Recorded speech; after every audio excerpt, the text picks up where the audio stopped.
आपको बताएंगे कि आप कौन हैं। पहले अपने आप को जानें।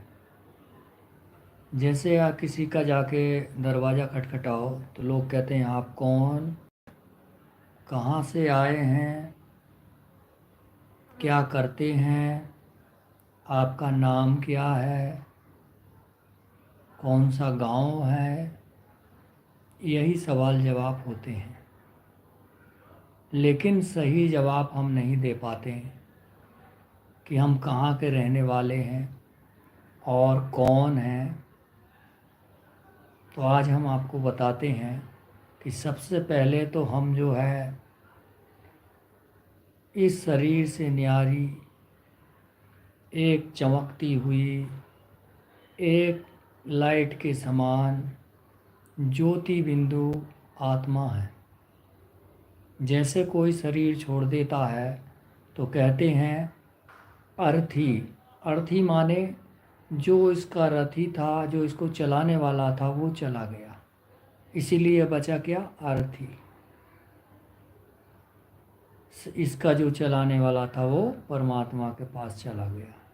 तो कहने का मतलब हम सब शरीर नहीं, आत्मा है। और आत्मा का जो पिता है वो परम पिता परमात्मा शिव है, जिनको ज्योति बिंदु स्वरूप भी कहते हैं, निराकार भी कहते हैं, कालों का काल महाकाल भी कहते हैं। तो आत्मा कैसे है?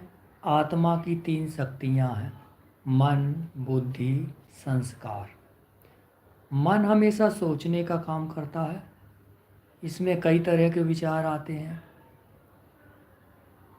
कुछ खा लूँ, कहीं चला जाऊँ, कहीं कुछ करूँ, तो मन में तरह तरह के विचार आते हैं। बुद्धि आती। बुद्धि क्या करती? बुद्धि उसका निर्णय करती, जो मन सोचता है कि इसको करूँ या ना करूँ, वो निर्णय देती।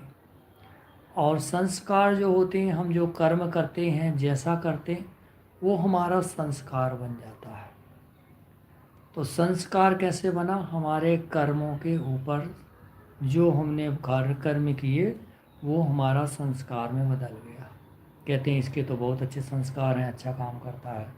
कोई बहुत मीठा बोलता, कहते इसके बहुत अच्छे मीठे संस्कार हैं। तो ऐसे संस्कार बन जाते हैं। और आत्मा कैसे शरीर को चलाती? तो जैसे गाड़ी को ड्राइवर चलाता है, गाड़ी को कंट्रोल करता है ड्राइवर, ऐसे ये शरीर रूपी गाड़ी है। हाथ, आँख, कान, नाक, मुख, इन सब को कंट्रोल करने वाली कौन है? आत्मा है।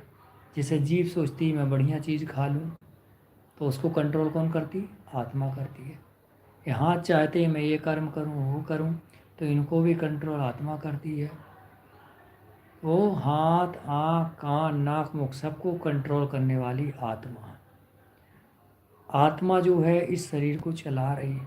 शरीर से आत्मा निकली और शरीर खत्म।